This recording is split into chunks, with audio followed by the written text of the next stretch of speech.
Hello, wonderful agents. I wanted to do this contract class for you, and I'm going to do this page by page. So this is page one of the 1 to 4 family residential contract. And you'll notice that I have inserted some common responses, and we're going to talk about how the layout is supposed to be and the wording and so forth as we go along. So I've given you some notes that are already here. This document, by the way, is on our website, and you can download the document and use it at any time.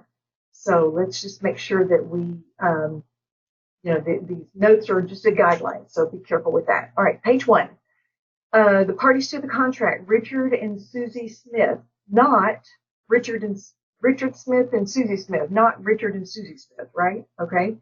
You can insert middle initials if they commonly use their middle initials, but make it 2 separate names, okay?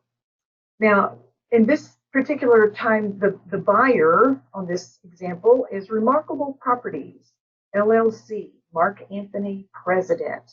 A lot of times I see just the Remarkable Properties here as the buyer and sometimes the seller.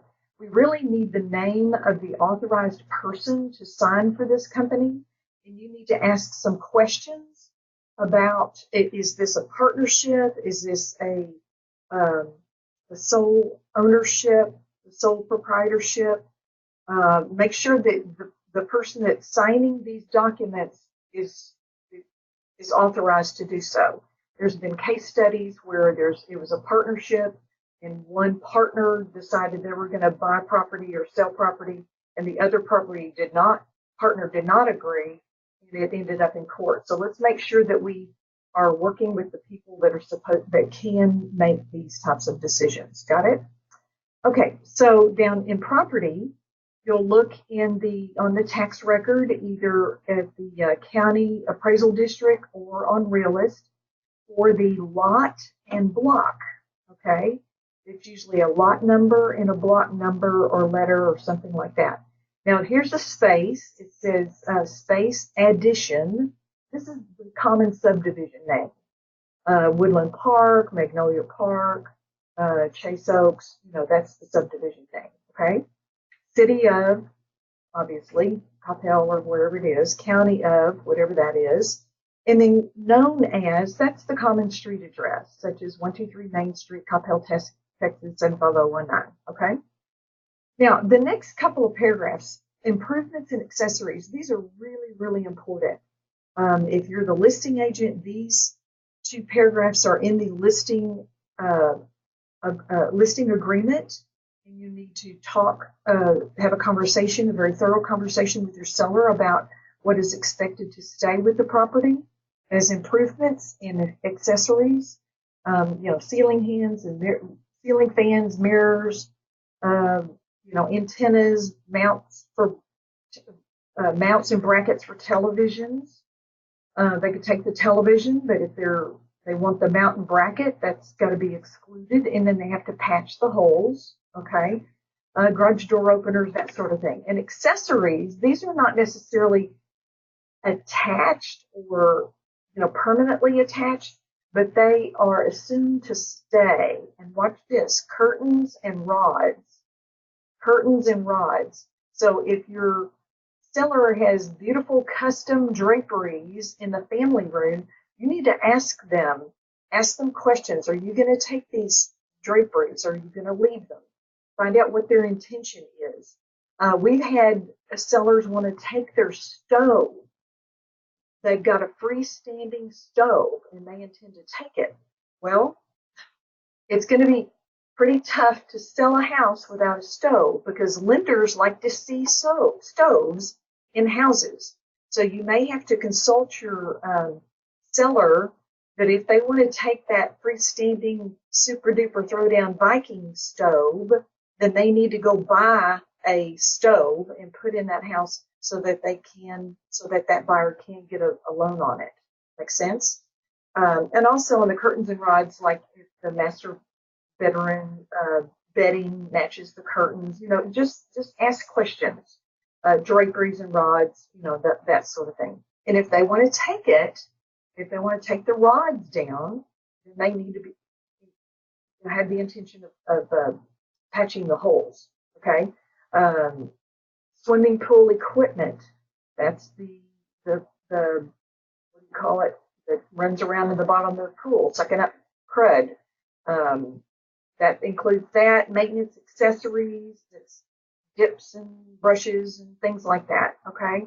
Artificial fireplace logs, controls, all that kind of stuff. So if they're going to keep any of that stuff, then they need to put it in exclusions.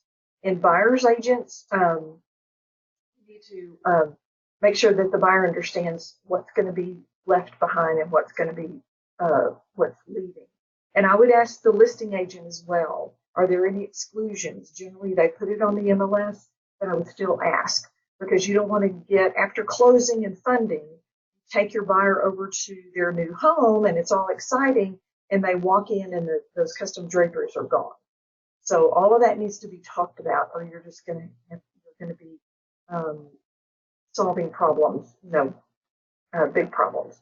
So the exclusions are to be listed here, like the chandelier in the dining room, rose bush in the front flower bed. Yes, I had some clients that dug up a rose bush and took it to the 4 homes that I sold them.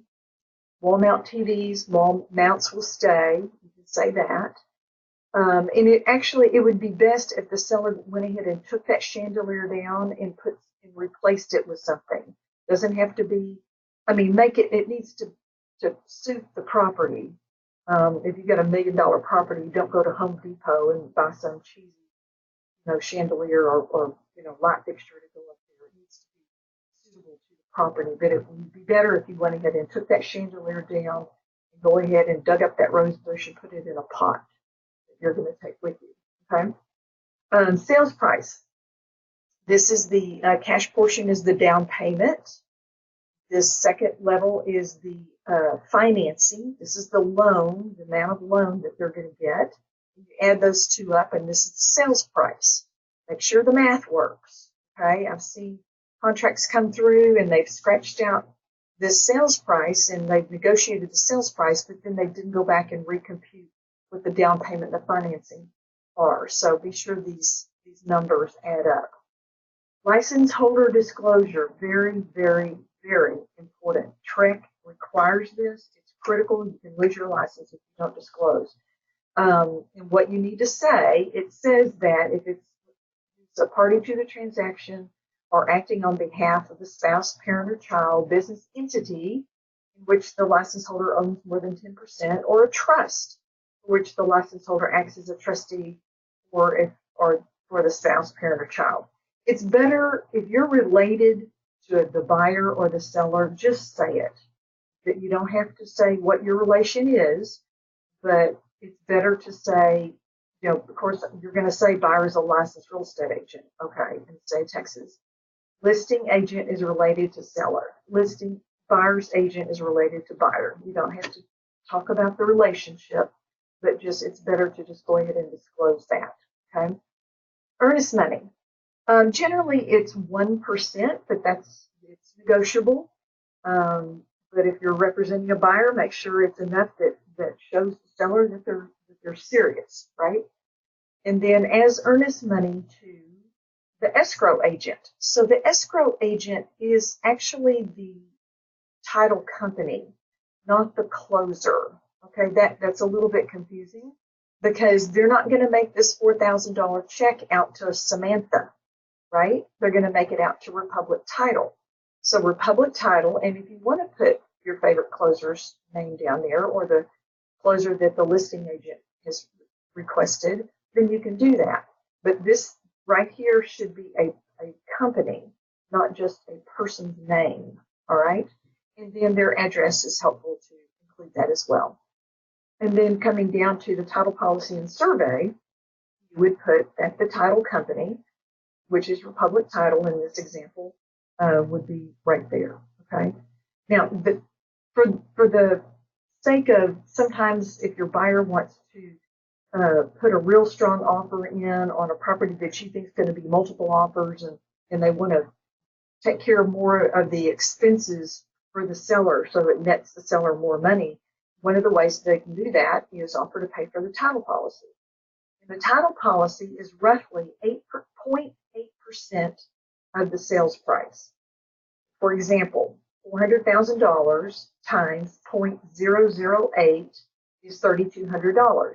So the title policy, the cost of the owner's title policy in this example would be around $3,200.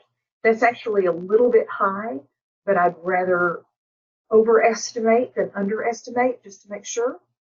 And so that'll kind of give your buyer the idea. All right. And that's the end of page 1.